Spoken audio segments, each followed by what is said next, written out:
Good morning. माझ्या लाईफमध्ये blunder कधी होणार नाही असं कधीच होत नाही. मी असं का म्हणते हे पुढे कळेलच. पण आज माझ्या दिवसाची सुरुवात झाली होती ही वेईंग स्केलनी आणि वेट बघून आय रिअलाइज की वेट लॉस कुठेतरी थांबलाय. सो म्हटलं चला आज पुन्हा चालू करूयात. पण त्या अगोदर मी बनवायला घेतला होता ब्रेकफास्टमध्ये मी बनवत होते मसुराचे डोसे. हे बनवायला खूप सोपे आहेत आणि टेस्टी, हेल्दी आणि प्रोटीन रिच आहे. त्यामुळे तुम्हीही नक्की ट्राय करून बघा. त्यानंतर मी, साई आणि त्याचा बाबा गेलो होतो खाली वॉक करायला. हे दोघं बापले त्यांचा वॉक करत होते आणि मी माझ्या वॉकसाठी गेले. आज खूप दिवसांनी करत होते म्हणून म्हटलं जरा बेतानेच करावा. म्हणून 30 मिनिट्सचा वॉक करून मी आले होते इकडे गार्डनमध्ये. आणि साईला आजकाल स्ट्रोलरमध्ये बसण्यापेक्षा असं खाली खेळायलाच आवडतं. सो आम्ही पण त्याचा टाईम देतो. मग घरी आलो, लंच बनवायला घेतलं. आज बनवायचं होतं वांग्याचं भरीत म्हणून वांगं शिजायला ठेवलं होतं.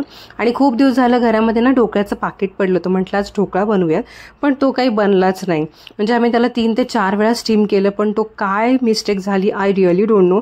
तो झालाच नाही आणि we literally gave up on that. आणि खूप इच्छा झाली होती म्हणून बाहेरूनच ढोकळा आणला.